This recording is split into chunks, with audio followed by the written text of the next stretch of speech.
Hello friends, మీకు తెలుసా లైఫ్లో ఎవరు సక్సెస్ అవుతారు అనేసి చిన్న ఎగ్జాంపుల్ చెప్తాను.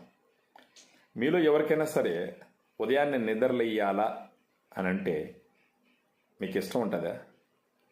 ఖచ్చితంగా నచ్చదు.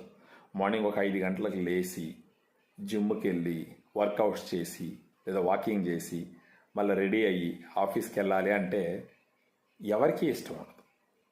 గివెన్ ద ఆపర్చునిటీ నాకు కూడా నచ్చదు ఉదయాన్నే నిద్రలేయాలంటే. కానీ కొంతమంది నచ్చకపోయినా ఉదయాన్నే నిద్రలేస్తారు. ఎందుకు లేస్తారు? They wanted to become successful కాబట్టి. సో దీన్ని బట్టి మీకేం అర్థమైందంటే, ఎవడైతే కంఫర్ట్ జోన్ని బ్రేక్ చేసి ఒక అన్కంఫర్ట్ జోన్లోకి ఎంటర్ అవుతారో వాళ్ళు సక్సెస్ అవ్వడానికి అన్ని రకాల అవకాశాలు ఉంటాయి.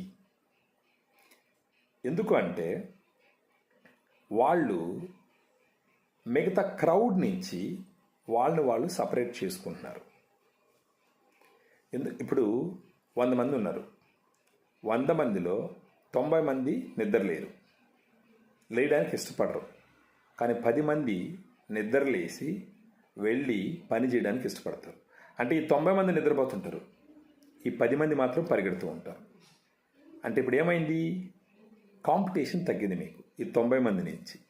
సో అందుకనే మీరు చూసినారంటే సక్సెస్ అయిన వాళ్ళు చాలా తక్కువ మంది ఉంటారు. ఫెయిల్ అయిన వాళ్ళు లేదా మీడియాక్రీ లైఫ్ అనిపిస్తున్న వాళ్ళు చాలామంది ఉంటారు.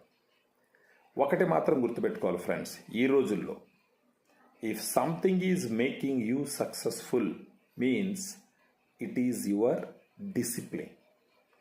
డిసిప్లిన్ లేకుండా నువ్వు తోపు తెలివైన ఉన్నవాడైనా సరే, పెద్ద పెద్ద కాలేజీల్లో డిగ్రీలు చేసిన వాడైనా సరే, నీకు అమోఘమైన నాలెడ్జ్ ఉన్నా సరే ఖచ్చితంగా సక్సెస్ కాలేదు. సక్సెస్ అవ్వాలి అంటే the thumb rule is that you should move from your comfort zone to your uncomfort zone. అంటే కొంచెం శరీరాన్ని షేక్ చేయాలి. నీ మనసు చెప్తూ ఉంటుంది, లేదా నీ శరీరం చెప్తూ ఉంటుంది ఏమని, ఇవన్నీ మనకొద్దు అని. కానీ నీ మనసు చెప్పాలి ఏమని, nothing doing, let's get up and move ahead అని. So given the opportunity, nobody would like to wake up in the morning, but still some people will wake up in the morning and go to the work. And these are the group of people who are going to become successful. The meaning is that move out of your comfort zone and you will see the wonders are going to happen to you.